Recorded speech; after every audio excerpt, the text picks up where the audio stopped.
형양성문의 육중한 빗장이 열리고 새벽 안개가 도시를 빠져나가는 길목. 진이와 연소희는 늘어진 그림자를 밟으며 묵묵히 발길을 옮겼다.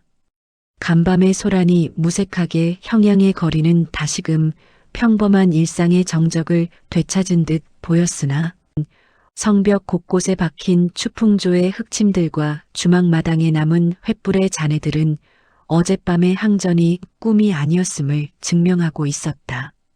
진이는 등에 맨 낡은 보따리의 끈을 다잡았다. 그 안에는 망권당의 마지막 유산인 죽간과 자신이 새로이 적어 내려가는 무공서 민초행이 들어 있었다. 그것은 종이 뭉치에 불과했으나 진이에게는 천하의 그 어떤 명검보다 무거운 책임감으로 다가왔다. 공자, 이제부터는 큰 길을 피해야 합니다. 무린맹의 전령들이 이미 사방으로 퍼졌을 테니까요. 천문관으로 향하는 지름길은 낙마곡이라는 험한 골짜기를 지나야 합니다. 연소희가 지도를 살피며 나직이 말했다. 그녀의 목소리에는 긴장감이 역력했다. 낙마곡은 이름 그대로 말조차 발을 헛디뎌 떨어진다는 험지였고 그곳에는 정파와 사파의 눈을 피해 숨어든 기인들과 도적들이 우글거린다는 소문이 자자했다. 진이는 고개를 끄덕이며 그녀의 뒤를 따랐다. 낭자, 길이 험하다는 것은 그만큼 세상의 시선이 닿지 않는다는 뜻이겠지요. 글자도 그러합니다. 획이 꼬이고 복잡한 곳에 오히려 진실이 숨어있는 법이니까요. 우리가 가는 길이 비록 가시밭길일지라도 그 끝에 강호의 위선을 벗겨낼 문장이 기다리고 있다면 기꺼이 가야지요. 진이의 목조는 담담했으나 그 안에는 꺾이지 않는 서생의 기계가 서려 있었다. 연소희는 그의 뒷모습을 보며 묘한 안도감을 느꼈다. 평생 검을 닦아온 자신조차 두려워하느니 험난한 여정을 내공 한 점 없는 이 청년은 오직 지식과 통찰만으로 당당히 마주하고 있었다. 낙마곡 초입에 들어섰을 때 사방은 깎아지른 듯한 절벽으로 둘러싸였고 머리 위로는 겨우 손바닥만 한 하늘만이 보였다. 안개는 사너리를 감싸 안아 한치 앞을 분간하기 힘들게 만들었으며 가끔 들려오는 까마귀의 울음소리는 불길한 전조처럼 골짜기를 울렸다. 진이는 걷는 내내 주변의 바위 모양과 나무의 결, 그리고 바람의 방향을 유심히 살폈다. 공자, 무엇을 그렇게 유심히 보십니까? 낭자, 저 바위들의 배치를 보십시오. 자연적인 풍화라고 하기엔 너무나 정교한 원형을 이루고 있습니다. 누군가 이 골짜기 전체를 거대한 진법으로 설계한 것 같군요. 만권당에서 필사했던 제갈진법의 초보적인 형태와 닮아 있습니다. 아마도 천문관의 수호자들이 설치한 경계령이겠지요. 진이의 설명에 연소희는 검을 쥔 손에 힘을 주었다. 그녀의 눈에는 그저 험한 바위 더미로 보였던 것들이 진이의 눈에는 거대한 체스판 위의 말처럼 읽히고 있었다. 진이는 지팡이 대신 든 낡은 붓으로 특정 바위를 가리키며 동선을 유도했다. 신기하게도 그가 일러준 길을 따라 걷자 숨이 막히던 압박감이 사라지고 공기의 흐름이 한결 부드러워졌다. 그때 안개 속에서 비릿한 술 냄새와 함께 구슬픈 노랫가락이 들려왔다. 천하의 비급은 종이 쪼가리요. 세상의 명예는 썩은 새끼줄이라. 마시고 취해 꿈속을 거니니 여기가 무릉도원인가 지옥인가. 노랫소리와 함께 비틀거리는 그림자 하나가 나타났다. 낡은 도포는 여기저기 기워져 있었고 머리카락은 헝클어져 영락없는 거지 노인의 형색이었다. 하지만 그가 쥐고 있는 커다란 호리병에서는 예사롭지 않은 맑은 술 향기가 풍겼다. 그는 진이와 연소희 앞에 멈춰서서 흐릿한 눈으로 그들을 훑어보았다. 어허, 웬 파리한 서생 하나가 명검의 싹을 가진 아가씨를 데리고 이 죽음의 골짜기를 들어왔느냐? 얘야, 너는 붓으로 귀신이라도 잡으려 하느냐? 노인의 농담 섞인 말에 연소희는 경계하며 검을 반쯤 뽑았다. 하지만 진이는 오히려 정중하게 폭건하며 인사를 건넸다. 어르신, 술 향기가 참으로 고결하십니다. 곡차의 향 속에 산천의 정기가 담겨 있는 것을 보니 아마도 낙마곡의 기인으로 불리시는 곡주 어르신이 아니신지요? 노인의 눈이 순간 번뜩였다. 그는 술병을 입으로 가져가려다 멈추고 진이를 빤히 쳐다보았다. 이놈 봐라. 내 이름을 아는 놈은 이미 다 죽었거나 무림맹의 높은 의자에 앉아 있을 텐데 너 같은 풋내기가 어찌 알았느냐? 진이는 미소를 지으며 대답했다. 망권당의 필사실에서 어르신의 기록을 읽은 적이 있습니다. 30년 전 무림맹의 부조리에 항거하여 장문인 자리를 박차고 나오셨던 취선장무기 어르신. 어르신이 적으신 취중진담이라는 비급의 필사본을 제가 적었습니다. 글씨체가 워낙 호방하여 적는 내내 제 마음도 술에 취한 듯 즐거웠지요. 장무기, 아니 곡주 노인은 껄껄 웃으며 바위에 주저앉았다. 망권당의 필사생이라. 과연 그곳의 쥐새끼들은 세상 모든 비밀을 갉아먹고 산다더니 틀린 말이 아니로군. 그래, 망권당이 불탔다는 소문은 들었다. 너는 그 불길 속에서 무엇을 들고 나왔느냐? 탐욕스러운 맹주가 찾는 비급이냐? 아니면 내 놈의 목숨이냐? 진이는 품속에서 자신이 적던 민초행을 꺼내 보여주었다. 저는 비급 대신 이 강호의 아픔을 들고 나왔습니다. 어르신, 저는 천문관으로 가려 합니다. 그곳에 잠든 진실의 기록을 찾아 강호의 결을 바로잡고 싶습니다. 곡주 노인은 진이가 건넨 종이 뭉치를 훑어보더니 표정이 진지해졌다. 그는 한참 동안 말이 없다가 다시 술병을 들이켰다. 천문관이라. 그곳은 죽은 자들의 기록이 산 자들을 심판하는 곳이지. 하지만 그곳으로 가는 길은 무림맹의 추풍조보다 100배는 더 무서운 자들이 지키고 있다. 특히 천문삼관이라 불리는 수호자들을 통과해야 하는데 내공 없는 내 놈이 어떻게 그들의 시험을 견디겠느냐? 무공은 힘으로 겨루는 것이 아니라 이치로 깨닫는 것이라 배웠습니다. 어르신, 부디 길을 열어주십시오. 진이의 단호한 태도에 노인은 자리에서 일어났다. 그는 술병을 허리춤에 차고는 숲속 깊은 곳을 가리켰다. 좋다. 내 놈의 그 건방진 기계가 어디까지 가는지 보고 싶구나. 나를 따라오너라. 낙마곡의 지름길은 오직 술에 취한 자와 마음을 비운 자에게만 보이는 법이니 곡주 노인의 안내에 따라 일행은 더욱 깊은 안개 속으로 들어갔다. 그가 걷는 보법은 기묘했다. 마치 비틀거리는 듯 하면서도 순식간에 수척의 거리를 건너뛰었고 가파른 절벽을 평지처럼 걸었다. 연소인은 이를 악물고 그 뒤를 쫓았으나 진이는 오히려 노인의 리듬에 맞춰 자연스럽게 발걸음을 옮겼다. 그것은 무공의 보법이 아니라 상대의 흐름을 읽고 그 여백에 자신의 몸을 싣는 서색만의 독특한 이동 방식이었다. 한참을 달린 끝에 그들 앞에 거대한 돌문이 나타났다.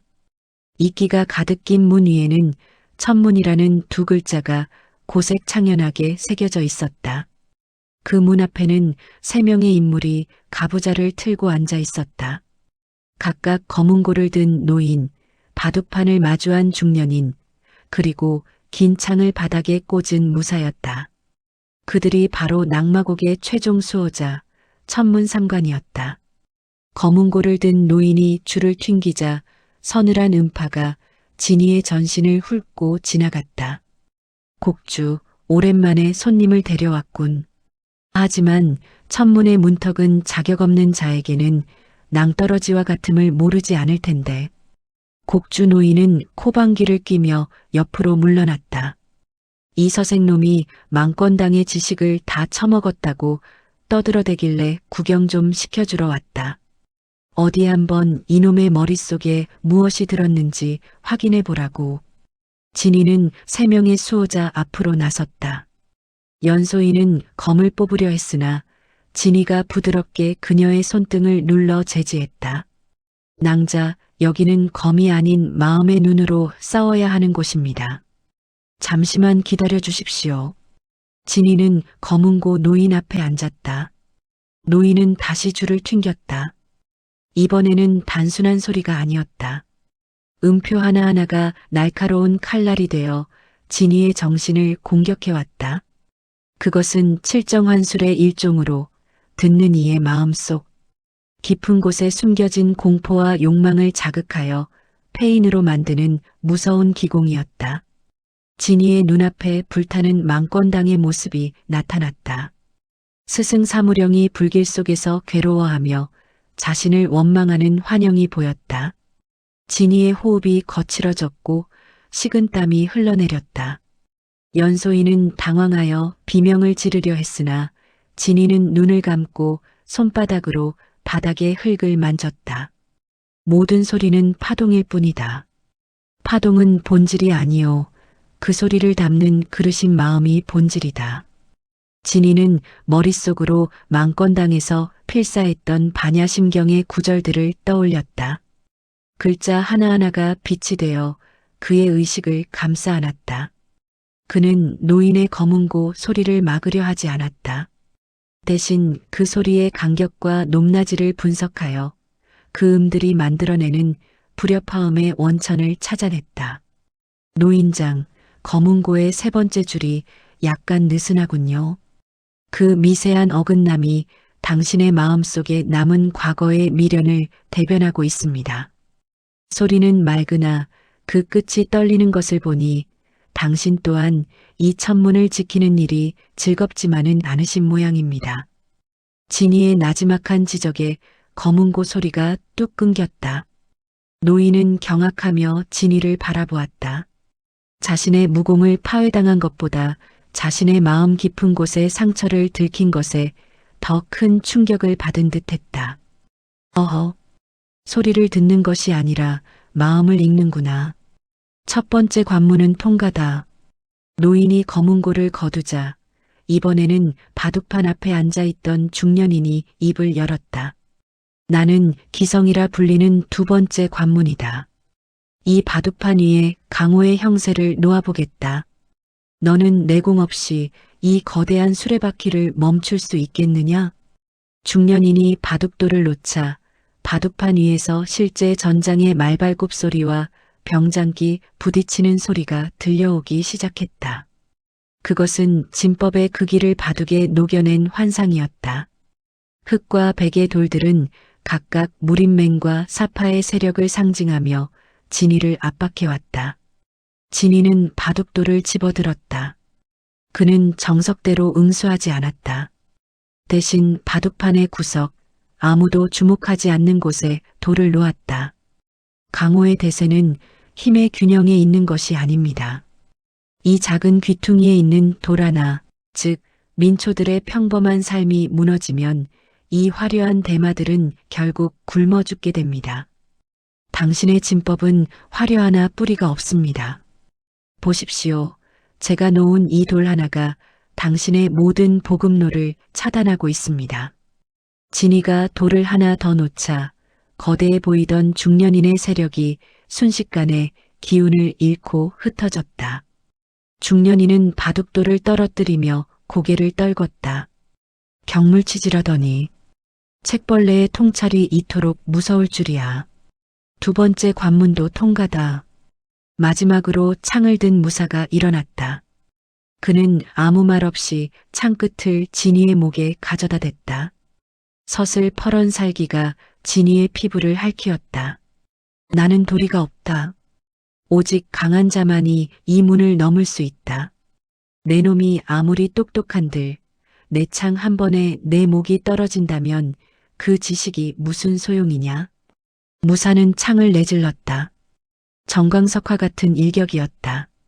연소이가 검을 뽑아 막으려던 찰나 진이는 오히려 한 걸음 앞으로 다가섰다. 그는 피하지 않았다.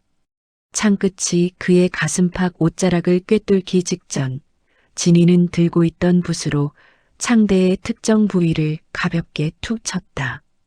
무거운 것을 다루는 자는 그 무게의 중심을 잃으면 무너지게 마련입니다. 당신의 창은 강하나 너무 무겁군요. 그 무게가 당신의 발목을 잡고 있습니다. 진이의 붓질 한 번에 무거운 창이 방향을 잃고 바닥에 꽂혔다. 무사는 자신의 힘을 이기지 못하고 휘청거렸다. 그는 자신의 창이 고작 붓 한 자루에 제압당했다는 사실에 입을 다물지 못했다. 천문삼가는 서로를 바라보다가 정중하게 길을 비켰다. 거대한 돌문이 웅장한 소리를 내며 열리기 시작했다. 들어가거라, 망건당의 후예여.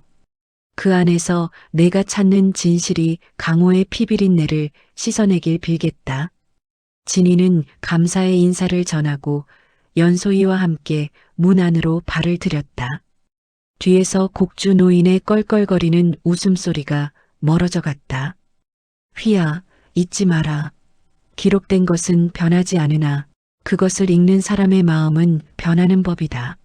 내가 읽을 그 진실이 너를 삼키지 않게 조심해라.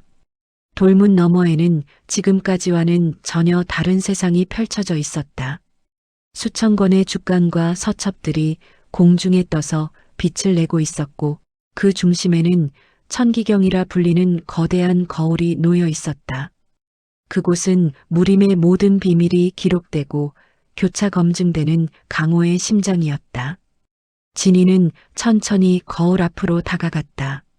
거울 속에는 망건당의 멸망 과정과 무림맹주 금양자의 숨겨진 거래, 장면들이 영상처럼 흐르고 있었다.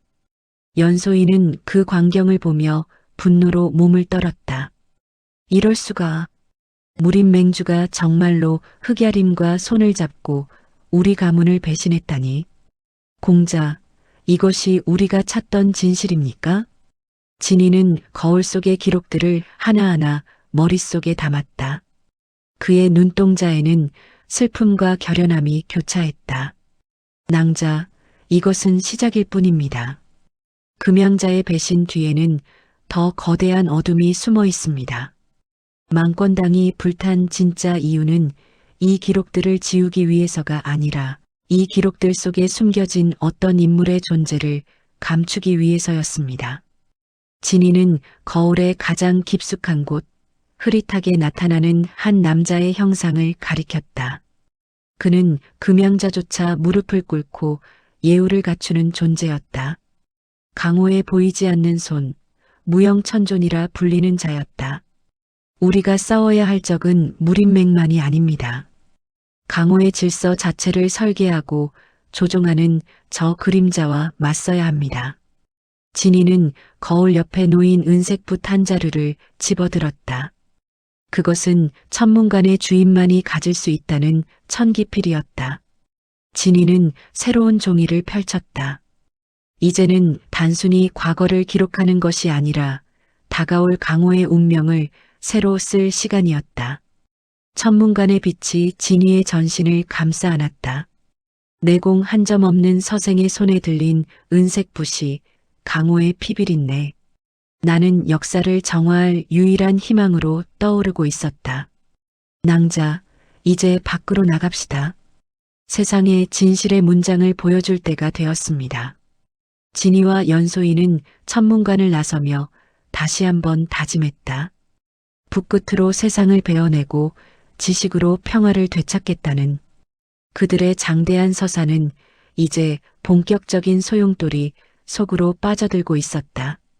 낙마곡의 안개는 여전히 짙었으나 진이의 눈앞에는 이제 그 어떤 고수도 보지 못한 명징한 길이 뚫려 있었다.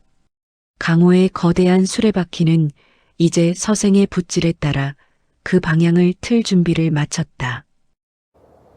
낙마곡의 짙은 안개를 뚫고 나온 진이와 연소이의 앞에는 황하의 지류가 흐르는 평원이 펼쳐졌다. 천문관의 신비로운 광채는 이제 등 뒤의 전설로 남았으나 진이의 품속에 자리 잡은 은색붓 천기필은 그의 체온을 받아 은은한 진동을 일으키며 실존하는 무게감을 더하고 있었다. 그들은 이제 도망자가 아니었다. 세상을 속여온 거대한 거짓의 장막을 걷어내기 위해 폭풍의 눈으로 걸어 들어가는 기록자들이었다. 그들이 당도한 곳은 하남의 교통 요충지이자 강호의 모든 소문이 태어나고 죽는다는 도시 양양이었다. 사방으로 뚫린 성문으로는 보따리를 맨 상인들부터 화려한 검을 찬 무인들까지 끊임없이 밀려들었고 거리마다 늘어선 주막과 객잔에서는 세상사의 온갖 시름과 야욕이 뒤섞인 목소리들이 넘쳐 흘렀다. 공자, 이곳은 무린맹의 정보부대인 천이방의 감시가 가장 심한 곳입니다. 자칫 눈에 띄었다가는 금양자의 귀에 우리 위치가 바로 들어갈 거예요. 연소인은 삿갓을 깊게 눌렀으며 주의를 경계했다. 그녀의 손은 여전히 보따리 속 검자루에 머물러 있었으나 진이는 오히려 여유로운 표정으로 거리의 활기를 만끽하고 있었다. 낭자, 소문이 무서운 이유는 그것이 보이지 않기 때문입니다. 하지만 반대로 말하면 소문 속에 숨는 것만큼 완벽한 은신은 없지요. 우리는 오늘 이곳에서 가장 시끄러운 곳으로 갈 것입니다. 그곳이 바로 금양자의 위선을 무너뜨릴 첫 번째 문장을 적을 장소니까요. 진이가 발걸음을 멈춘 곳은 양양에서도 가장 크고 화려하기로 소문난 만화객잔 앞이었다. 수백 명의 손님을 한꺼번에 수용할 수 있는 이곳은 신분을 가리지 않고 돈만 있으면 누구나 머물 수 있는 곳이었으며 밤낮 없이 강호의 은원이 술잔과 함께 오가는 정보의 집산지였다. 객잔 안으로 들어서자 시큼한 술 냄새와 기름진 음식 향기가 코끝을 찔렀다. 왁자지껄한 소음 속에서 무인들은 각자의 무용담을 늘어놓기에 여념이 없었고 구석진 자리의 정복꾼들은 은밀한 눈빛을 교환하며 금전을 챙기고 있었다. 진이는 객잔 한복판 가장 눈에 잘 띄는 자리에 자리를 잡고 앉았다. 이봐요. 여기 종이와 먹, 그리고 붓 한 자루만 가져다 주시오. 진이가 객잔 종업원을 불러 청하자 주변의 시선이 일제히 그에게 쏠렸다. 무기를 든 자들이 넘쳐나는 이곳에서 당당히 필기도구를 찾는 서생의 모습은 그 자체로 기이한 구경거리였다. 공자, 정말 괜찮겠습니까? 너무 눈에 띄는 것 같습니다만. 연소이가 나직이 걱정하자 진이는 정갈하게 먹을 갈며 미소 지었다. 낭자, 기록되지 않은 진실은 망상에 불과합니다. 하지만 사람들의 입에 오르내리는 기록은 역사가 되지요. 저는 오늘 이곳에서 강호의 예언서를 한 장 적을 것입니다. 진이는 천문관에서 보았던 금양자의 비밀거래 내용 중 일부를 아주 은유적이고도 자극적인 식으로 옮겨 적기 시작했다. 금빛 양은 밤을 틈타 숲의 검은 늑대와 입을 맞추고 청운의 구름은 피를 토하며 무너진 대지 아래 잠드네. 만권의 지식은 불길 속에 사라진 것이 아니라 서생의 붓끝에서 비수가 되어 돌아오리니 진이의 필체는 호방하면서도 날카로웠다. 글자 하나하나가 마치 살아있는 검기를 머금은 듯 종이 위에서 꿈틀거렸다. 주변에 있던 무인들이 호기심을 참지 못하고 하나둘씩 그의 탁자로 다가왔다. 이복의 서생, 그게 무슨 시인가? 금빛 양이라니 혹시 무림맹주님을 비꼬는 것인가?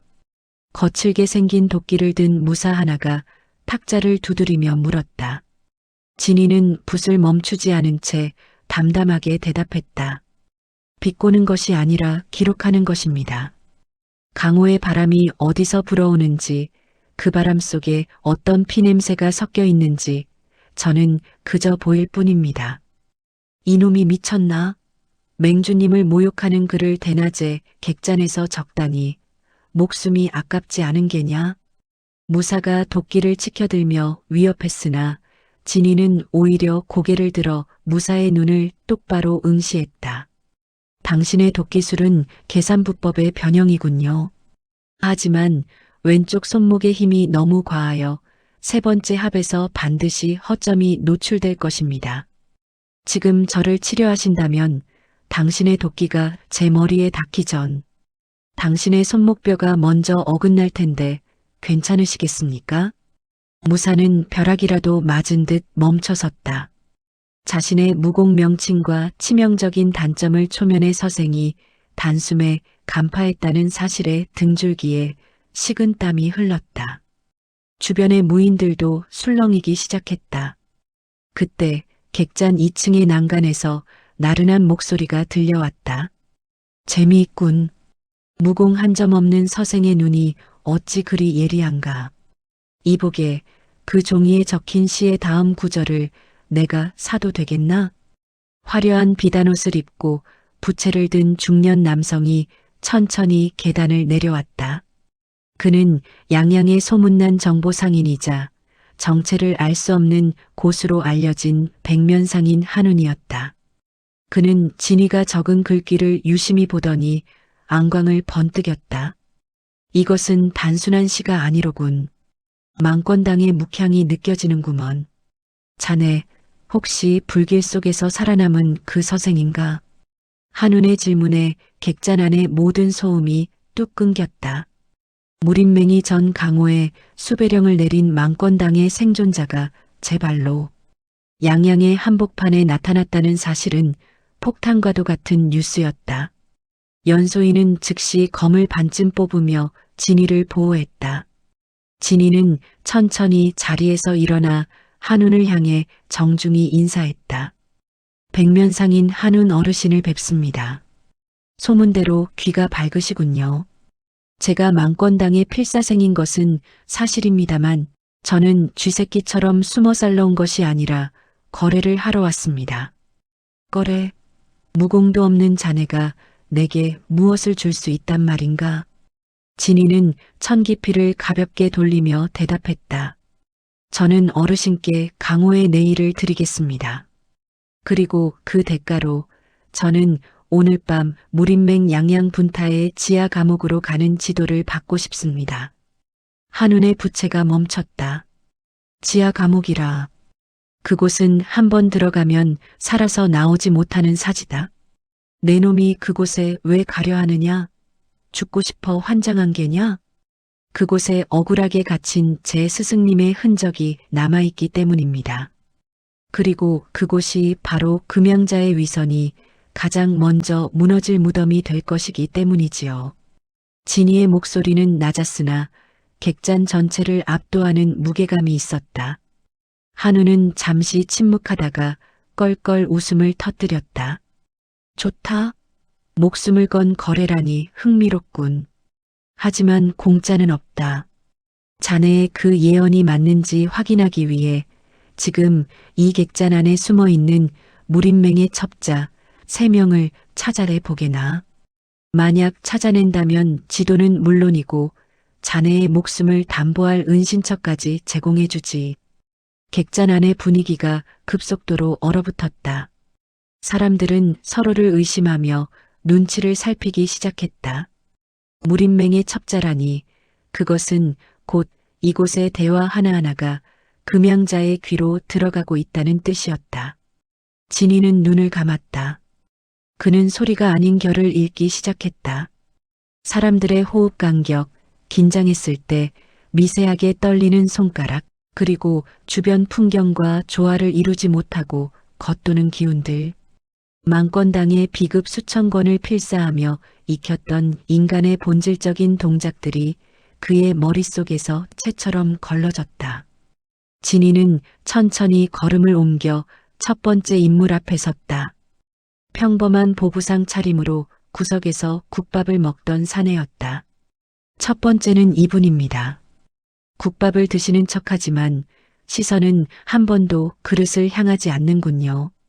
당신의 발가락 끝이 문 쪽을 향해 15도 각도로 틀어져 있는 것은 위급 상황 시 무림맹 특유의 추풍보를 밟기 위한 준비 자세입니다.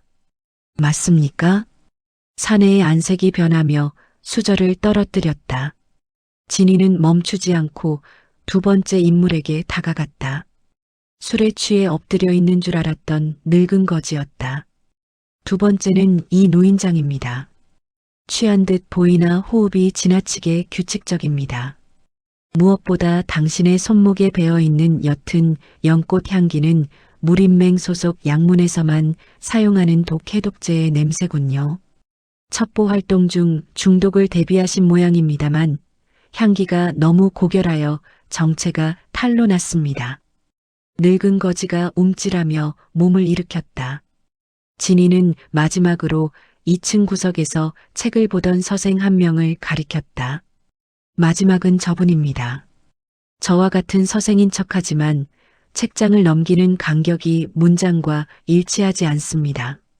그저 눈을 고정하고 귀로 이 객잔의 모든 대화를 수집하고 계시군요.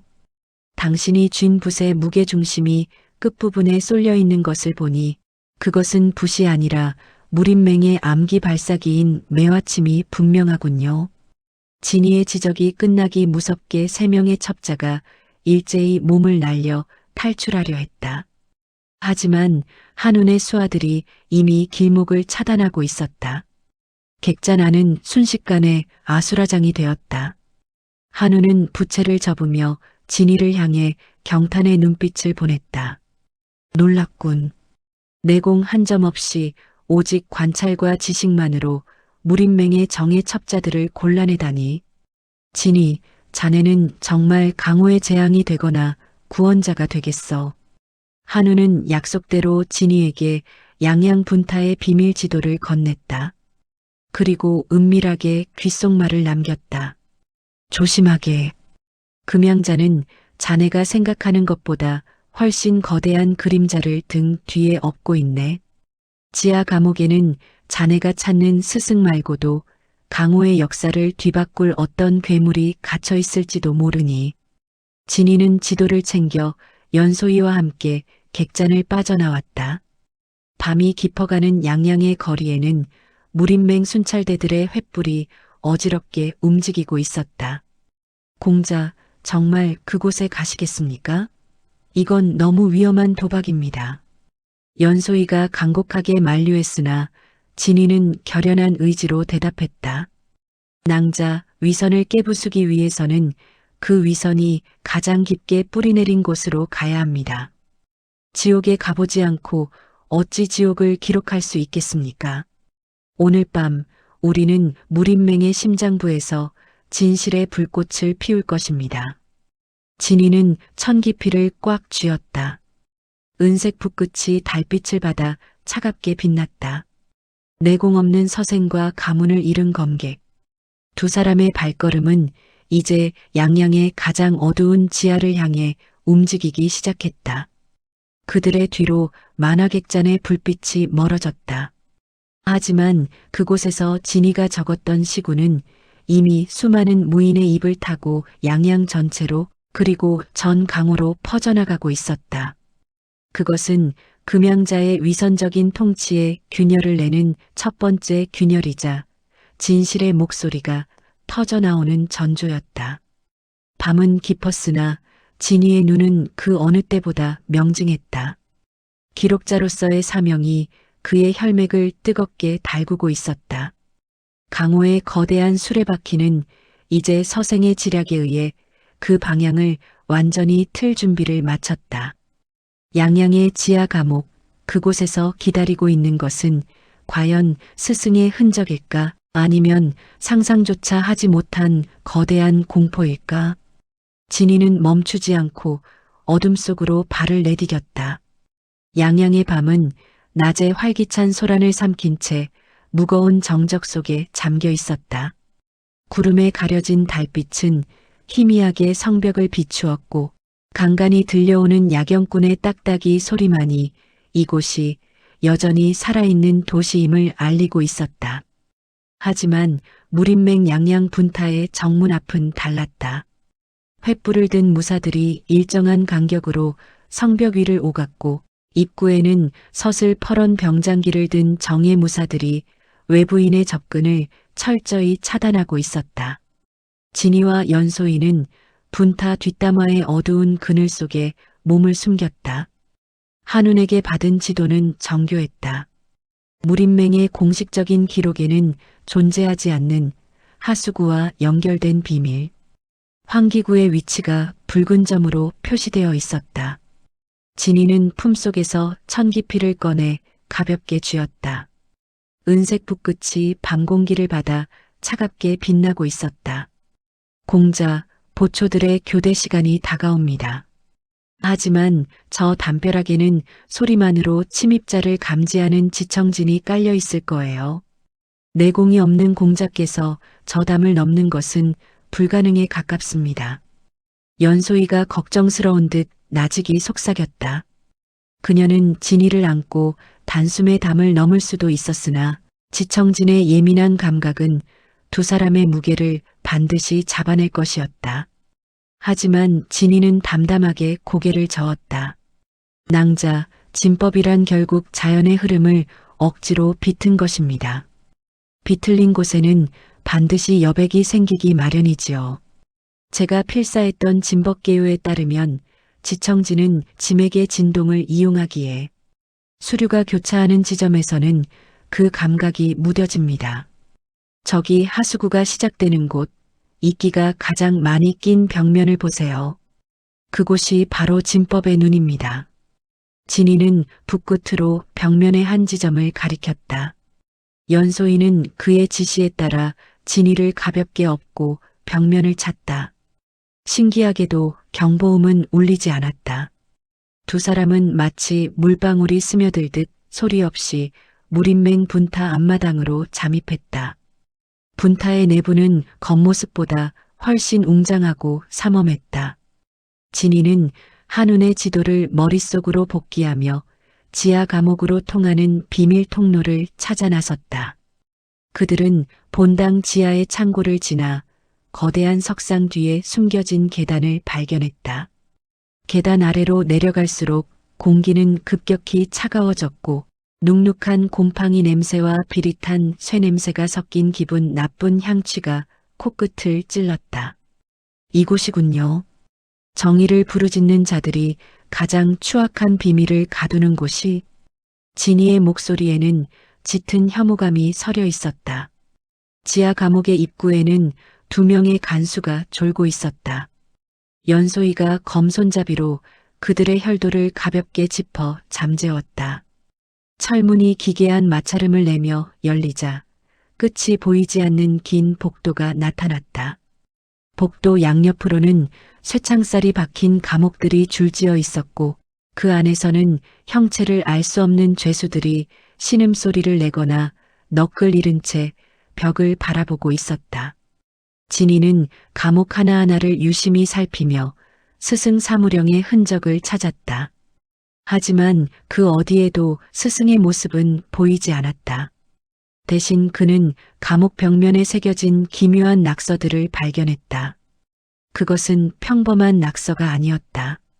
망권당에서 사용하는 특수 암호이자 필사생들만이 알아볼 수 있는 미세한 붓 터치의 흔적이었다. 스승님께서 이곳에 계셨던 것이 확실합니다. 이 획의 맺음, 스승님만의 독특한 습관입니다. 하지만 기록이 끊긴 것을 보니 더 깊은 곳으로 옮겨지신 모양이군요. 진이는 발걸음을 재촉했다. 복도의 끝에는 만년한 철로 제작된 육중한 철문이 가로막고 있었다. 그 문 위에는 금지구역이라는 붉은 글자가 선명했다.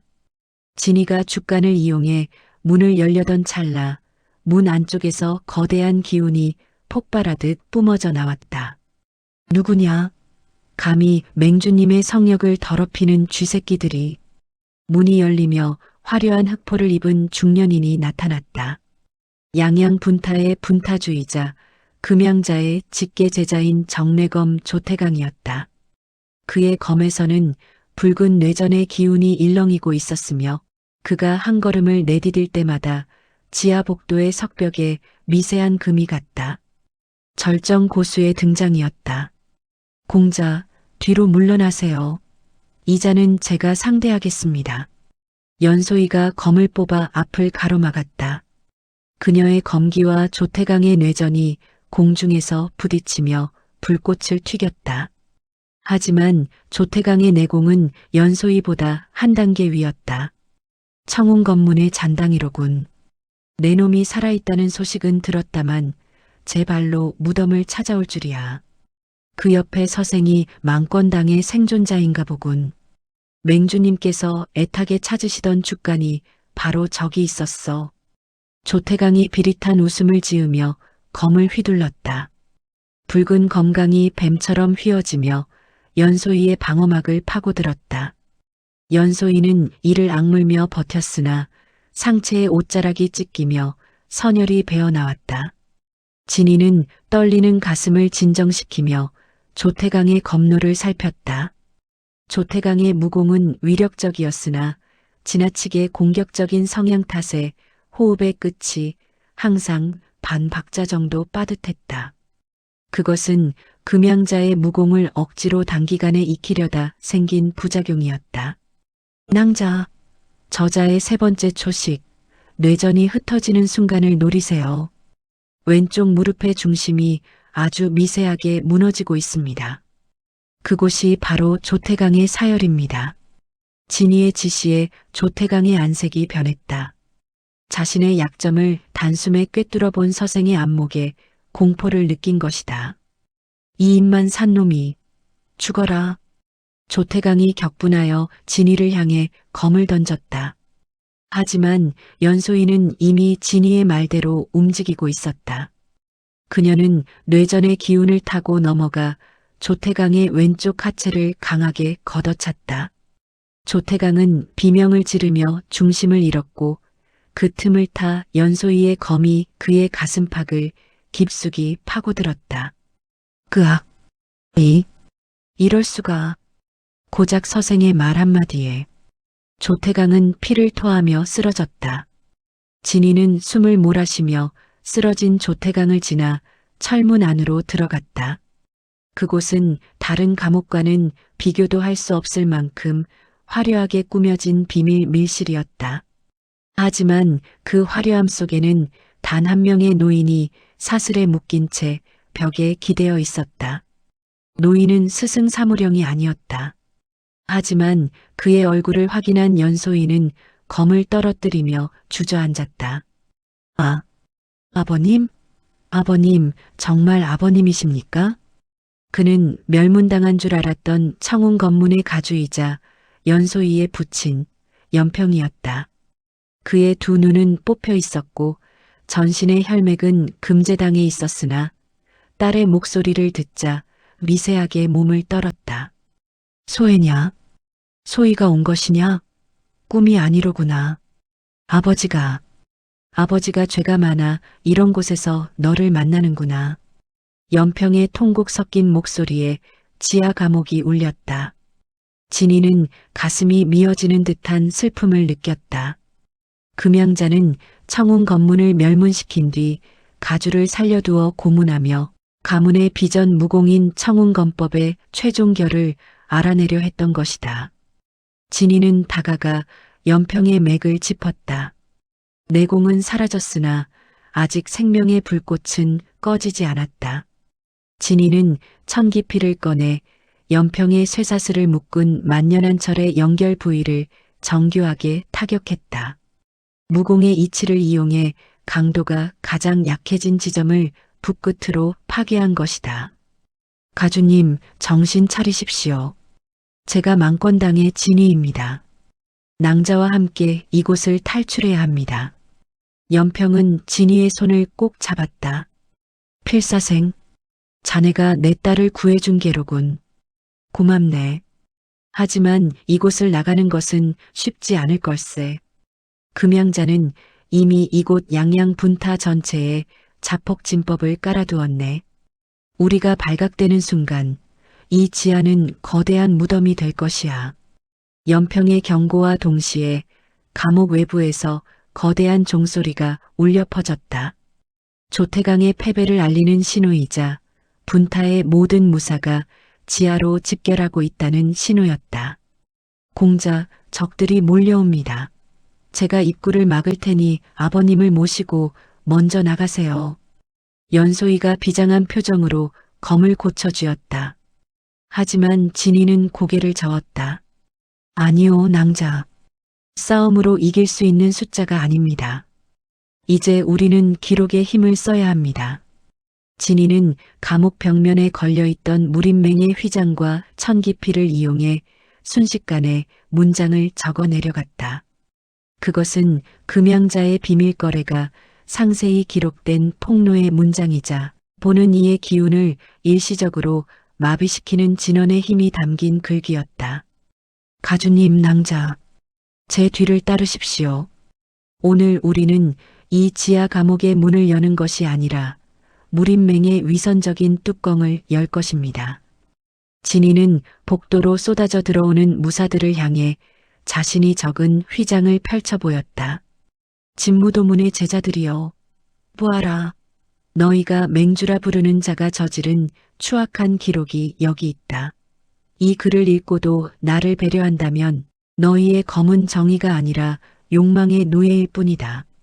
진이의 목소리에는 천기필의 신비로운 힘이 실려 있었다. 글을 읽은 무사들은 벼락이라도 맞은 듯 멈춰섰다.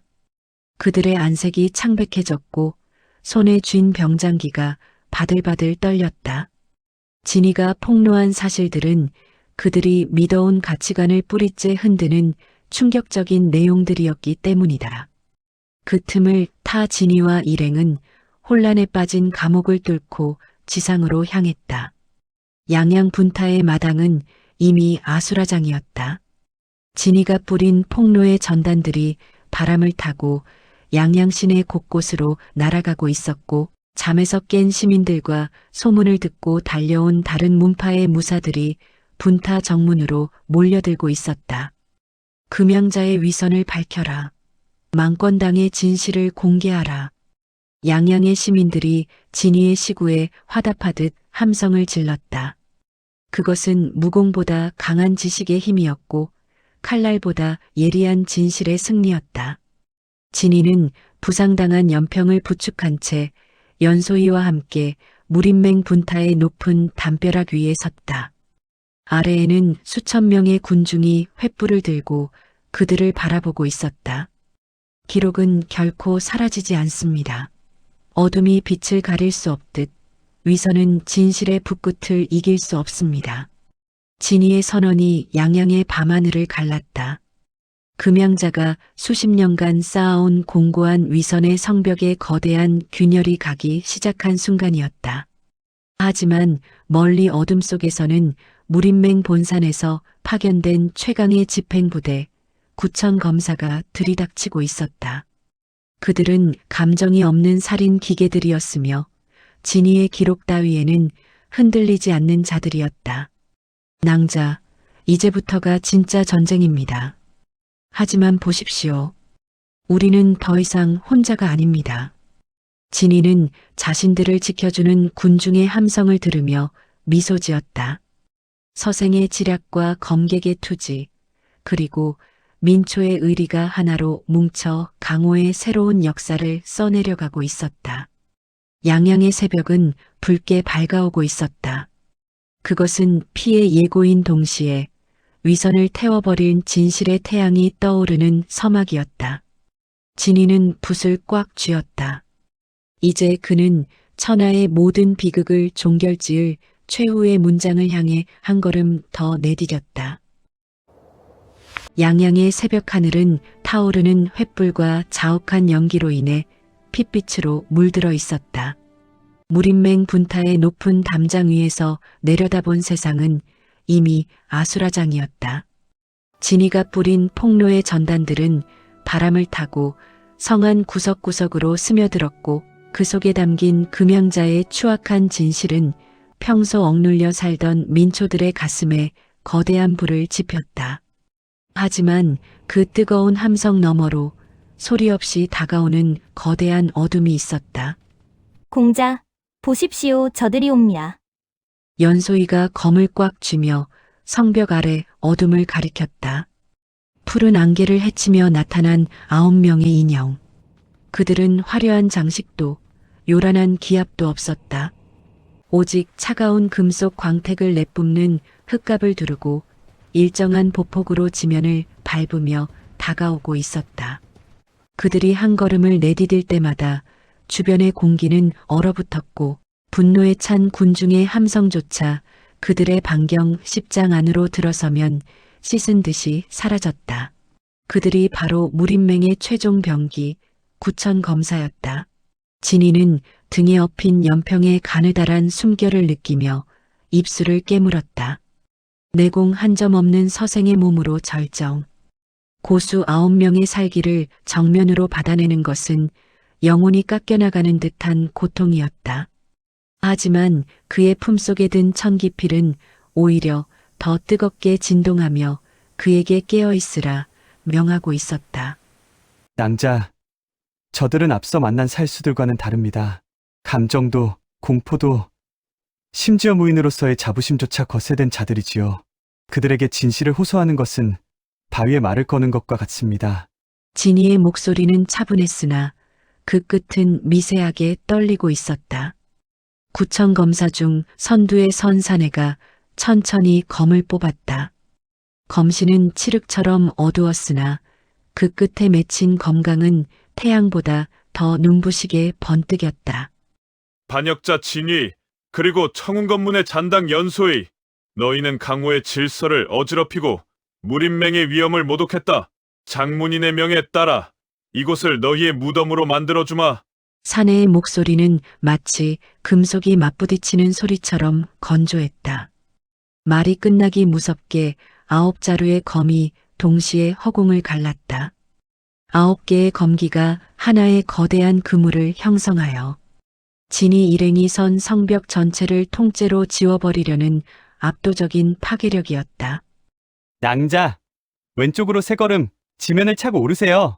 검을 휘두르지 말고 기운을 원형으로 돌리십시오.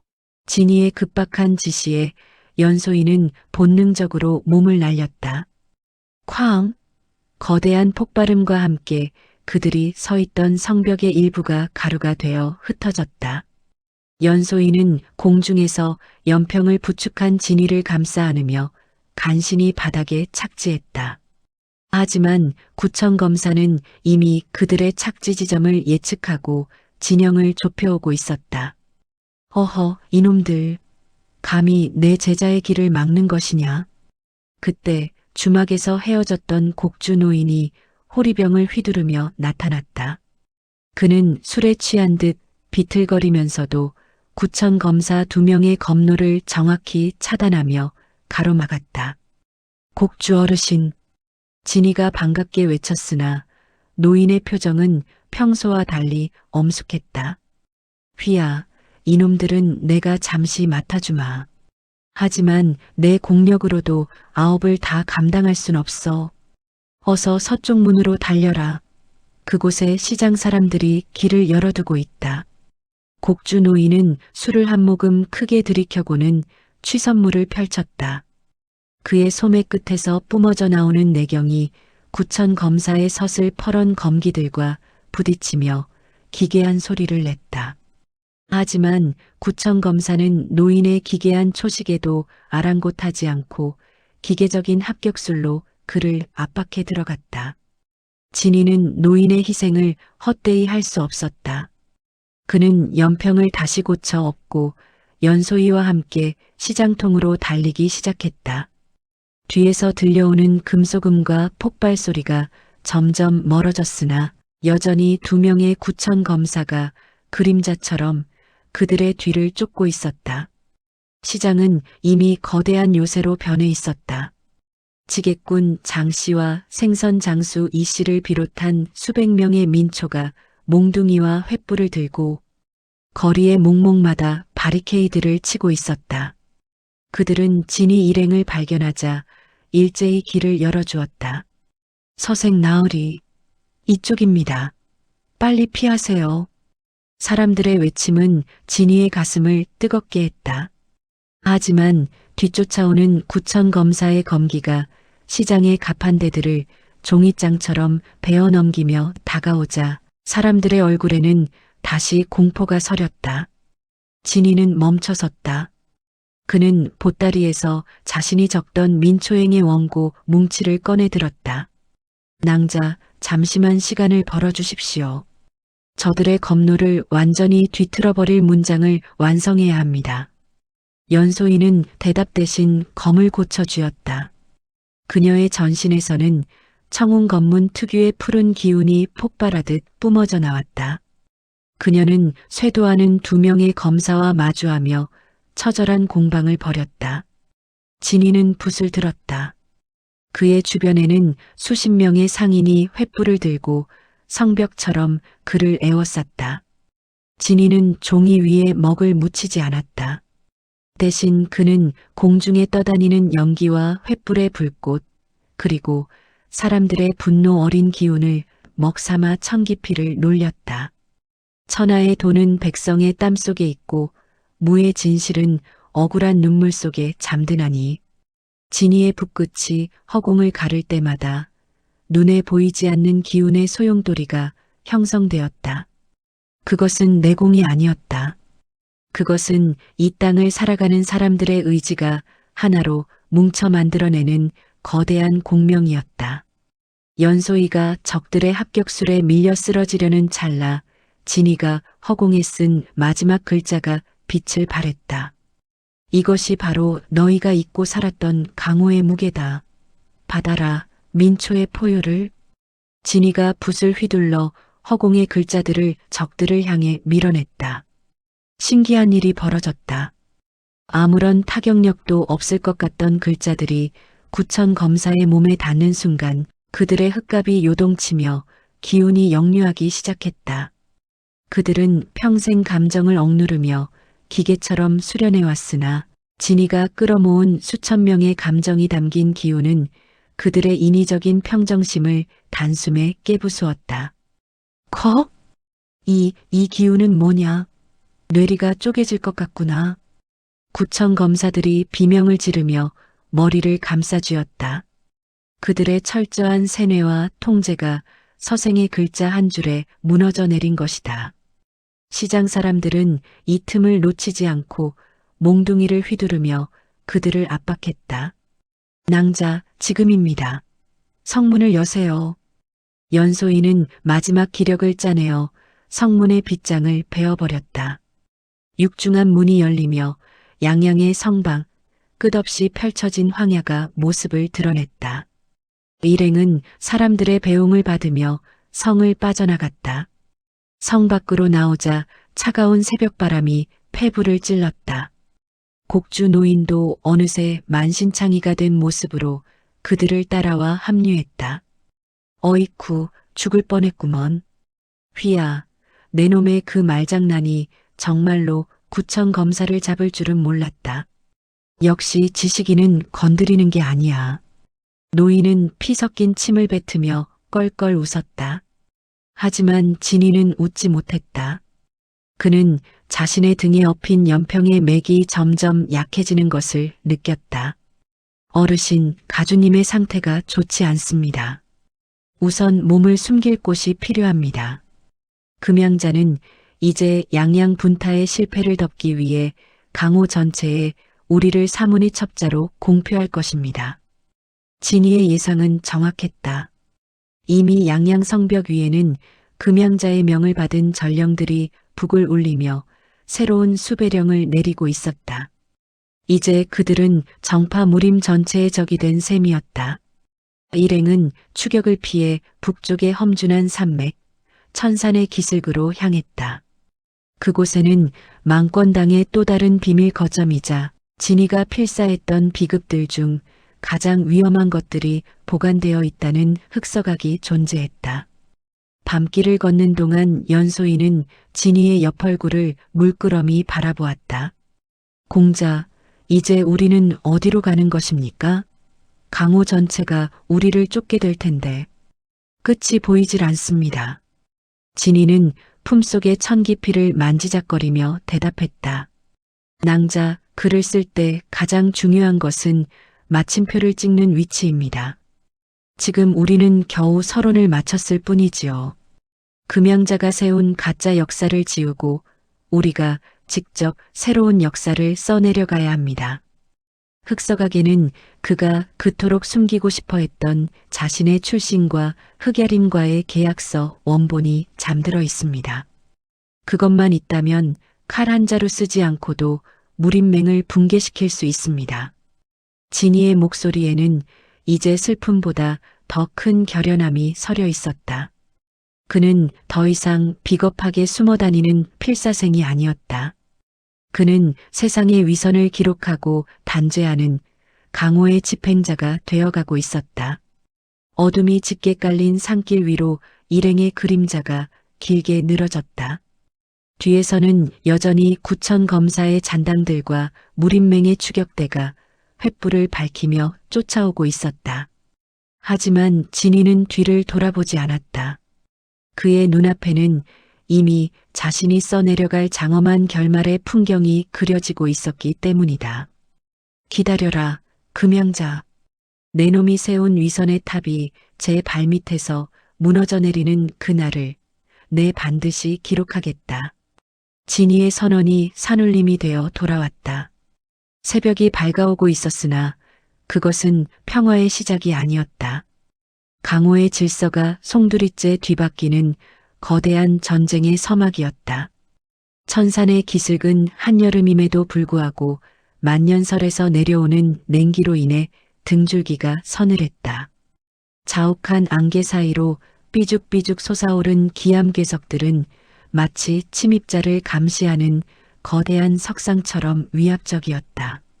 진이는 며칠간의 강행군으로 인해 다리가 후들거렸으나 등 뒤에 연평이 내뱉는 가느다란 온기에 의지에 한 걸음씩 내디뎠다. 공자, 저기 보입니다. 안개 너머로 검은 정각의 지붕이 보여요. 연소이에 가리킨 곳에는 깎아지른 절벽 사이에 아슬아슬하게 매달린 거대한 정각이 있었다. 그곳이 바로 망권당에 금기된 지식들이 잠들어 있다는 흑서각이었다. 망권당이 불타던 날 스승 사무령이 마지막으로 당부했던 장소이기도 했다. 일행이 흑서각의 정문에 다다랐을 때 그들을 맞이한 것은 환영이 아니었다. 수천 자루의 화살이 장전된 채 그들을 겨누고 있는 자동 기관 장치들이었다. 멈추십시오. 여기는 허락받지 않은 자가 발을 들릴 곳이 아닙니다. 정각 안에서 낮고 묵직한 목소리가 들려왔다. 문이 열리며 잿빛 도포를 입은 중년 남성이 나타났다. 그의 눈은 멀어 있었으나 손에 든 거대한 철권은 그가 범상치 않은 고수임을 보여주었다. 저는 망권당의 필사생 진희입니다. 당주 사무령 어르신의 명을 받들어 이곳으로 왔습니다. 진희는 품속에서 스승의 유품인 죽간과 천기필을 꺼내 보였다. 그러자 중년인의 안색이 변하며 즉시 무릎을 꿇었다. 오, 천기필의 주인이 오셨군요. 저는 흑서각을 지키는 파수꾼, 묵객이라 합니다. 당주님께서 언젠가 이 붓을 든 소년이 찾아올 것이라 말씀하셨는데 과연 오늘이었군요. 묵객은 정중하게 일행을 정각 안으로 안내했다. 흑서각의 내부는 외부의 황량함과는 달리 수천 권의 검은 죽간들이 질서정연하게 서가에 꽂혀 있었다. 이곳은 강호에서 금기시되는 사악한 무공이나 명문가들의 치욕스러운 비밀, 그리고 정치적 음모의 증거들이 보관된 곳이었다. 진희는 연평을 편안한 침상에 누이고 묵객에게 도움을 청했다. 파수꾼님, 가주님의 혈맥이 금제당에 위독하십니다. 이곳의 비급들 중에 혈맥을 풀 수 있는 방법이 있겠습니까? 묵객은 연평의 상태를 살피더니 고개를 끄덕였다. 청운검법의 역류로 인한 금제군요. 지하서가 세 번째 칸에 있는 환혈비기를 쓰면 풀 수 있을 것입니다. 하지만 그 대가는 혹독할 것입니다. 가주님의 남은 공력을 모두 쏟아부어야 하니까요. 연평은 힘겹게 입을 열었다. 괜찮네. 무공 따위는 이제 필요 없네. 내 딸이 무사하고 강호의 진실을 밝힐 자가 여기 있는데 무엇이 아깝겠는가. 어서 진행해주게. 연소이는 눈물을 흘리며 아버지의 손을 잡았다. 진희는 그들의 곁을 지키고 싶었으나 묵객은 그를 정각의 가장 깊숙한 곳 진실의 방으로 불렀다. 진희 시주, 자네가 이곳에 온 진짜 목적은 연가주의 치료만이 아닐 터. 자네가 찾는 그것은 저 상자 안에 있네. 묵객이 가리킨 곳에는 만년한철로 봉인된 작은 상자가 있었다. 진이는 천기피를 이용해 봉인을 풀었다. 상자 안에는 낡은 계약서 한 장과 사진처럼 정교하게 그려진 인물 초상화가 들어 있었다. 서류를 읽어 내려가던 진이의 손이 파들파들 떨렸다. 이럴 수가. 금양자가 흑야림의 수장인 무영천존의 친동생이었다니. 그것은 강호 전체를 뒤흔들 충격적인 진실이었다. 정파의 수장과 사파의 수장이 한 핏줄이며 그들이 서로 대립하는 척하며 강호의 이권을 나눠먹고 있었다는 명확한 증거였다. 망권당이 불탄 이유도 청운 건문이 멸문당한 이유도 모두 이 비밀을 알고 있던 자들을 입막음하기 위해서였다. 진이는 분노로 인해 눈앞이 아찔해졌다. 자신이 적어왔던 수많은 의리와 협의 문장들이 이 종이 한 장 앞에서 얼마나 무력하고 가식적이었는지 깨달은 순간이었다. 진이 시주, 이제 자네는 이 사실을 알게 된 천하의 유일한 생존자네. 금양자는 곧 이곳의 위치를 파악하고 총공세를 퍼부을 것이네. 자네는 이 진실을 들고 세상 밖으로 나가야 하네. 그때 정각 외부에서 거대한 진동과 함께 폭발음이 들려왔다. 이미 왔군요. 진이는 계약서를 품에 넣고 천기피를 꽉 쥐었다. 정각의 창밖으로 수천 명의 무림맹 무사와 흑야림의 살수들이 연합하여 산을 포위하고 있는 모습이 보였다. 정파와 사파가 손을 잡고 자신들의 비밀을 지키기 위해 달려온 것이다. 진이는 창밖을 내다보며 나직이 음조렸다. 위선이 가면을 벗었으니 이제 나도 붓 대신 칼이 되어야겠군. 그는 흑서각의 서가에서 가장 무겁고 날카로운 죽간 하나를 뽑아들었다. 그것은 무공이 적힌 책이 아니었다. 그것은 수만 개의 미세한 칼날이 숨겨진 망권당의 최종 병기 필사검이었다. 필사생 진이. 그는 이제 지식을 지키는 자가 아니라 지식으로 세상을 베는 자가 되어 전장으로 나섰다. 낭자 어르신. 이제 마지막 장을 쓸 시간입니다. 제가 길을 열 테니 가주님을 모시고 탈출하십시오. 진이의 외침과 함께 흑서각의 문이 열렸다. 눈부신 설원 위로 한 명의 서생과 수천 명의 무사가 대치하는 기묘하고도 장엄한 풍경이 펼쳐졌다. 강호의 역사는 오늘 붓끝이 아닌 피로 기록될 준비를 하고 있었다. 천산의 혹하는 뼈를 깎는 칼바람이 되어 흑서각의 검은 기와 사이를 핥히고 지나갔다. 만년설이 덮인 산맥은 정적 속에 잠긴 듯 했으나 정각 앞 설원에는 수천 명의 무사가 내뿜는 살기가 안개처럼 자욱하게 깔려 있었다. 정파의 푸른 무복과 사파의 시커먼 복색이 한데 섞여 거대한 파도처럼 정각을 에워싼 풍경은 강호 역사상 전례 없는 기괴하고도 잔인한 연합의 모습이었다. 그들의 목표는 오직 하나, 금양자의 치부를 쥐고 있는 이름 없는 서생의 목을 치고 진실의 기록을 영원히 매장하는 것이었다. 진이는 흑서각의 육중한 문 앞에 홀로 섰다. 그의 손에는 평소 들던 붓 대신 수만 개의 미세한 칼날이 겹겹이 쌓여 만들어진 기이한 형태의 필사검이 들려 있었다. 검신은 짙은 묵색을 띠고 있었으나 진이가 숨을 들이마실 때마다 나뭇결 무늬를 따라 은은한 광채가 일렁였다. 내공 한 점 없는 서생의 손에 들린 보검. 그것은 모순처럼 보였으나 진이의 눈빛만은 이미 망권의 비급을 관통한 자만이 가질 수 있는 청명한 빛으로 가득 차 있었다. 공자, 정말 홀로 나가시겠습니까? 저들은 강호의 인류 고수들입니다. 저 혼자라도 앞장서서 길을 열겠습니다. 연소이가 검을 다잡으며 진이의 옆으로 다가왔다. 그녀의 눈에는 걱정과 더불어 지켜야 할 일을 향한 결연한 투지가 서려 있었다. 진이는 그녀를 향해 희미하게 미소 지으며 고개를 저었다. 낭자, 이제부터 벌어질 일은 무공의 대결이 아니라 오답을 바로잡는 과정입니다. 낭자는 아버님을 모시고 후방의 비밀 통로를 지켜주십시오. 저들이 문턱을 넘지 못하게 하는 것은 제 붓, 아니 이 검이 할 일입니다. 진이의 목소리는 낮았으나 산바람을 뚫고 정면에 선 적진의 수뇌부에게까지 명확히 전달되었다. 적들의 선두에는 무림맹의 정예 장로들과 흑야림의 고위 간부들이 나란히 서 있었다. 그들 사이에서 화려한 금실 무복을 입은 금양자의 신복, 청검장일비가 비웃음을 터뜨리며 앞으로 나섰다. 이 미친 서생놈이 기어이 미쳤구나. 몽둥이 같은 칼 한 자루 들고 수천 명의 대군을 막겠다고?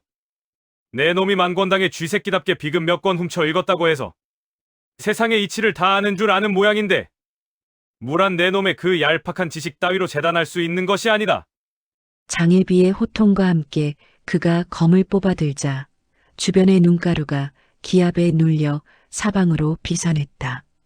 그는 명실상부한 절정 고수였으며 그의 일격은 거대한 바위도 단숨에 가루로 만들 만큼 위력적이었다. 진이는 대답 대신 필사검을 가슴 높이로 들어 올렸다. 기록된 초식은 고정되어 있으나 그 초식을 부리는 인간의 혈맥은 살아 움직인다. 혈맥의 흐름을 잇는 것은 오타를 찾아내는 것과 같고 그 흐름을 끊는 것은 잘못된 문장을 도려내는 것과 같다. 진이는 눈을 감았다. 아니, 마음의 눈을 열었다. 수천 명의 적이 내뿜는 살기는 이제 소음이 아니라 그가 필사해야 할 거대한 문장처럼 보였다. 장일비가 내딛는 발걸음의 간격, 그가 검을 쥐는 손가락의 미세한 떨림, 그리고 폐부로 들이마시는 공기의 양까지 모든 정보가 진이의 뇌리에서 무학의 공식으로 치환되었다. 공격하라. 저 서생의 사지를 자르고 흑서각을 불태워라. 장일비의 명령과 함께 수백 명의 선봉대가 쇄도했다. 그들은 진영을 갖추고 각자의 비기를 펼치며 진위를 덮쳤다. 사방에서 쏟아지는 검광과 권풍. 보통의 무인이라면 형체도 남지 않았을 압도적인 위압감이었다. 하지만 진이의 신형은 안개처럼 흐릿해지더니 검기와 권기 사이의 좁은 틈새를 유유히 빠져나갔다. 그것은 보법이 아니었다. 그것은 상대의 공격이 닿기 전 기운이 꺾이는 여백을 미리 읽고 그곳에 몸을 두는 지적인 회피였다. 첫 번째 문장, 주어가 틀렸군요. 진이의 나지막한 읊조림과 함께 필사검이 허공을 갈랐다. 필사검의 날카로운 칼날들이 분해되듯 펼쳐지더니 달려들던 무사들의 손목과 어깨의 사열을 정확히 타격했다. 피가 튀지는 않았으나 타격을 입은 무사들은 마치 전신에 전기가 통한 듯 마비되어 자리에 주저앉았다.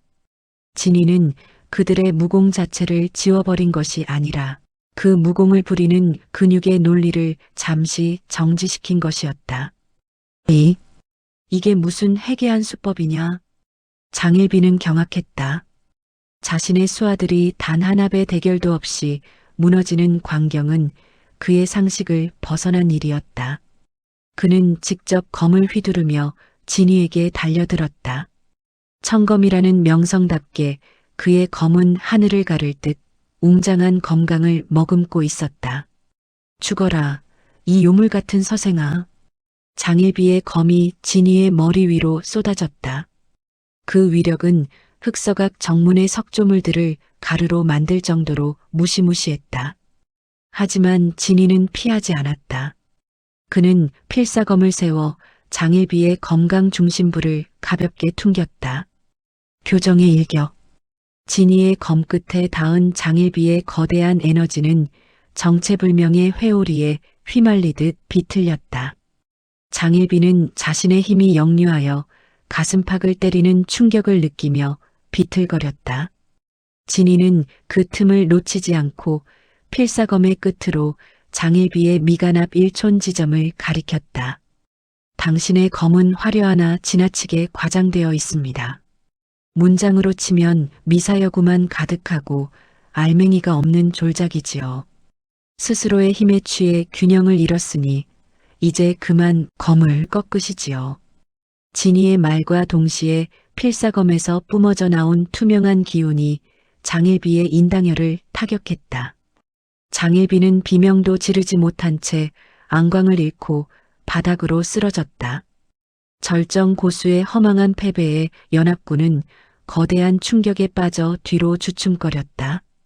뒤에서 이 광경을 지켜보던 묵객은 전율을 느꼈다. 내공 한 점 없이 오직 이치만으로 절정의 경지를 무너뜨리다니. 저것이 바로 당주님께서 말씀하셨던 살아있는 무학인가.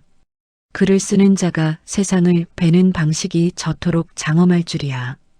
전투는 갈수록 치열해졌다. 흑야림의 살수들이 어둠을 틈타 진희의 사각을 노리고 암기를 날렸으나 진희는 마치 등 뒤에도 눈이 달린 것처럼 필사검을 휘둘러 모든 공격을 차단했다.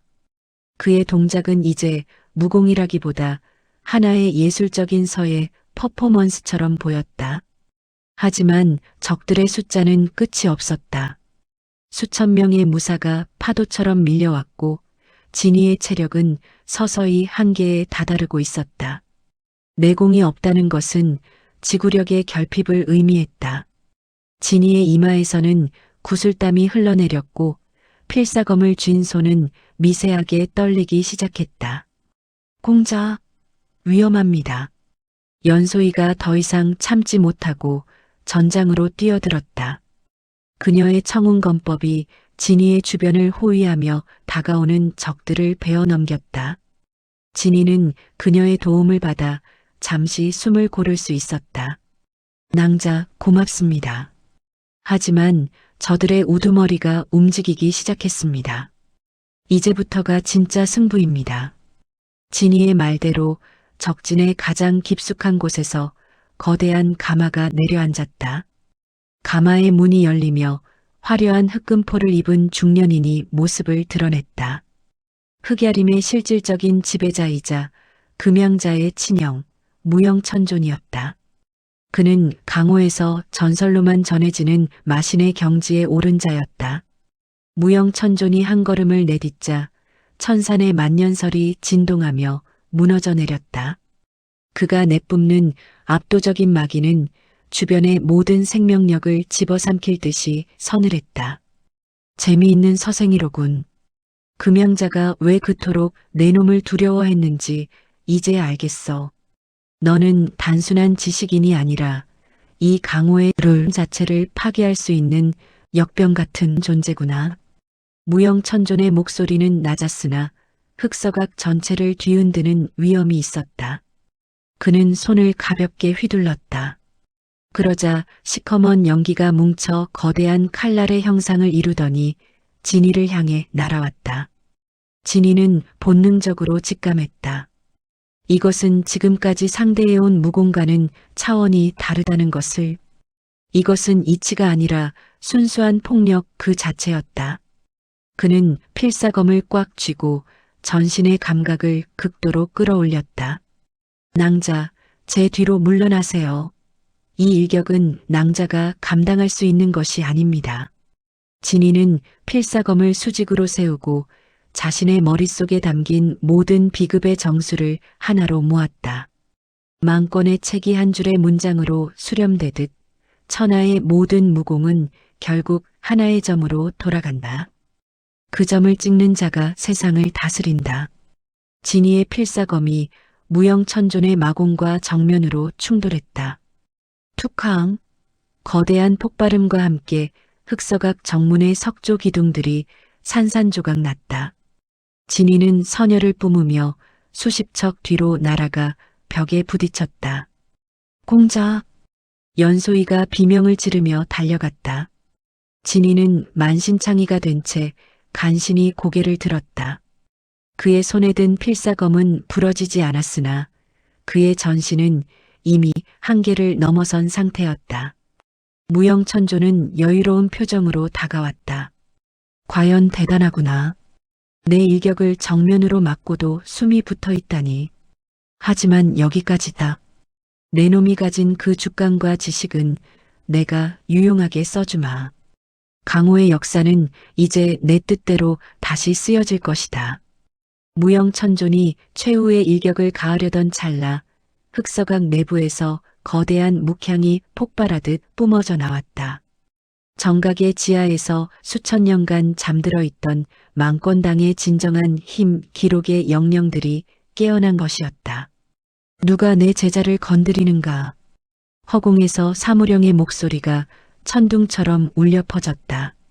아니, 그것은 사무령의 목소리이자 동시에 망권당을 거쳐간 수많은 성현의 목소리였다. 흑서각의 모든 주간이 공중으로 솟구치더니 진이의 주변을 감싸 안으며 거대한 방어막을 형성했다. 무영천조는 당황하여 뒤로 물러났다. 이 힘은 뭐냐? 망권당의 원혼들이란 말이냐? 그 틈을 타 묵객이 진이와 연소희 그리고 연평을 부축하여 정각 아래의 비밀 하수도로 밀어넣었다. 진이 시주, 어서 피하십시오. 흑서각이 자폭진법을 가동했습니다. 이곳의 모든 비밀과 함께 적들을 묻어버릴 것입니다. 시주는 살아서 이 진실을 세상의 모든 민초에게 전해야 합니다. 묵객의 마지막 외침과 함께 흑서각은 거대한 화염에 휩싸이며 무너져 내리기 시작했다. 진이는 눈물을 흘리며 어두운 통로 속으로 사라졌다. 천산의 정상을 뒤흔든 거대한 폭발. 흑서각은 그렇게 역사 속으로 사라졌으나 그곳에 잠들어 있던 진실의 씨앗은 진이의 가슴 속에 단단히 뿌리를 내렸다. 어둠을 뚫고 산기슭으로 내려온 진이는 멀리 타오르는 정상을 바라보며 맹세했다. 스승님, 파수꾼님, 잊지 않겠습니다. 이제 붓은 칼이 되었고 제 문장은 적들의 심장을 꿰뚫는 비수가 될 것입니다. 금양자와 무영천존, 당신들이 세운 이 가짜 제국을 내 반드시 필사검으로 도려내겠습니다. 진이의 곁에는 연소희와 기력을 회복 중인 연평이 있었다. 비록 문파는 잃고 아지트는 불탔으나 그들에게는 이제 그 무엇보다 강력한 무기인 진실이 손에 쥐어져 있었다. 강호의 대전쟁은 이제 본격적인 서막을 올렸다. 이름 없는 서생에서 강호의 집행자로 각성한 진이의 전설이 차가운 눈바람 속에서 핏빛으로 기록되기 시작했다.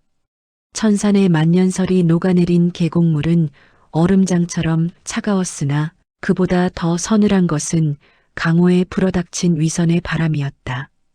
흑서각이 폭발하며 내뿜은 연기는 채 가시지 않았는데 금양자가 이끄는 무림맹의 정보부대인 천이방은 이미 빛보다 빠른 속도로 가짜 진실을 강호 전역에 살포했다. 망권당의 배신자 진이가 흑야림과 손잡고 흑서각의 소중한 비급들을 불태웠으며 청운검문의 잔당을 이끌고 정파무림을 전멸시키려 한다. 양양성 거리부터 낙양의 번화가까지 이 비릿한 거짓말은 벽보가 되어 붙었고 사람들의 입을 타고 독처럼 퍼져나갔다. 흑서각에서 겨우 목숨을 건져 산 아래로 내려온 진이 일행을 기다리는 것은 따뜻한 환대가 아니라 적개심에 가득 찬 민초들의 눈빛과 현상금에 눈이 먼 군소 문파들의 추격이었다. 진이는 기력을 잃어가는 연평 가주를 부축하며 험한 산길을 걸었다. 연소희는 검을 뽑아들고 전방을 경계했으나 그녀의 어깨는 이미 지난 사투의 피로로 무겁게 처져 있었다. 공자, 이제 어디로 가야 합니까? 온 강호가 우리를 악마라 부르고 있습니다. 가는 곳마다 무림맹의 눈이 있고 우리를 돕던 시장 사람들도 이제는 우리를 두려워하며 외면하고 있습니다. 연소희의 목소리에는 깊은 좌절감이 배어 있었다. 무공으로 적을 물리칠 수는 있어도 사람들의 마음속에 박힌 오해와 편견을 베어낼 수는 없었기 때문이다. 하지만 진이는 멈추지 않았다.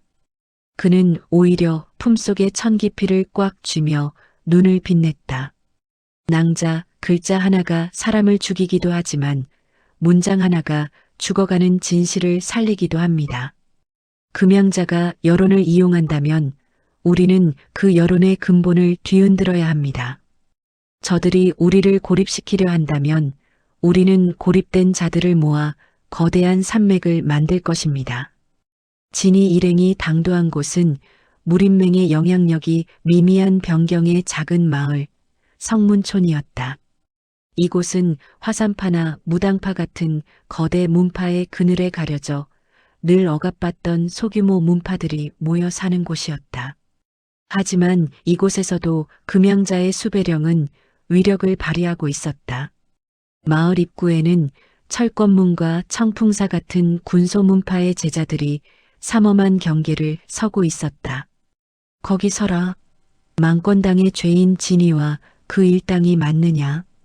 철권문의 문주 조칠강이 거대한 철권을 휘두르며 앞을 가로막았다. 그의 뒤로 수십 명의 제자가 무기를 들고 나타났다. 그들의 눈에는 무림맹이 약속한 거액의 현상금과 정의의 사도가 되겠다는 헛된 야욕이 뒤섞여 있었다. 조문주님, 잠시만 제 말을 들어주십시오. 당신들이 믿는 것이 진실이 아닙니다. 진이가 차분하게 입을 열었으나 조칠강은 거칠게 말을 끊었다. 닥쳐라. 무림맹의 공식 문서가 거짓말이라도 한다는 말이냐? 내 놈이 흑서각을 불태울 때 그 안에 수많은 비급이 제가 되었다는 소식을 들었다. 무인의 자산인 지식을 파괴한 놈은 강호의 공적이다. 조칠강이 주먹을 내지르려던 찰나 진이는 허공에 천기피를 휘둘렀다. 붓끝에서 뿜어져 나온 투명한 기운이 조칠강의 주먹 궤적을 아주 미세하게 비틀었다. 주먹은 진이의 옆 바위를 강타해 산산조각 냈으나 진이의 옷자락 하나 건드리지 못했다. 조문주님, 당신이 익힌 18철권법은 30년 전 당신의 사부님이 무림맹의 압력으로 강제로 개정하신 무공입니다. 원래의 권법은 기운을 밖으로 뿜는 것이 아니라 안으로 갈무리하여 오장육부를 보호하는 수법이었지요. 지금 당신의 권법은 쓸 때마다 당신의 신맥을 갉아먹고 있습니다. 제가 거짓을 말하는 것 같습니까? 조칠강은 벼락이라도 맞은 듯 멈춰섰다. 자신의 문파 최고 비밀이자 사부가 임종 직전 눈물을 흘리며 후회했던 그 사실을 초면의 서생이 은쪼리고 있었기 때문이다. 네, 내 놈이 그걸 어떻게 아는 것이냐. 진이는 붓을 거두며 주변의 제자들을 한 명씩 가리켰다. 여기 있는 청풍사의 건법도 단목가의 창법도 모두 마찬가지입니다. 무림맹은 지난 수십 년간 표준화라는 명목하에 군소문파들의 독창적인 비전들을 훼손하고 자신들의 입맛에 맞게 개조해왔습니다. 망권당이 불탄 진짜 이유는 그 도둑질의 기록을 지우기 위해서였습니다. 조문주님, 당신은 지금 당신의 가문을 망친 자들의 사냥개가 되어 저를 배려하시는 겁니다. 진이의 목소리는 낮았으나 마을 광장에 모인 모든 무인의 귓전에 천둥처럼 울려 퍼졌다. 곳곳에서 웅성거림이 일었다. 자신들이 익히는 무공이 어딘가 부자연스럽고 발전이 없었던 이유를 진이의 한마디가 명쾌하게 설명해 주었기 때문이다. 조칠강은 떨리는 손으로 철권을 내렸다. 그것을 증명할 수 있느냐? 진이는 품속에서 천산 흑서각에서 챙겨온 몇 장의 검게 그을린 죽간을 꺼냈다. 이것은 무림맹이 각 문파의 비전을 강제로 수집하고 개조한 뒤 폐기하려 했던 원본 기록의 일부입니다.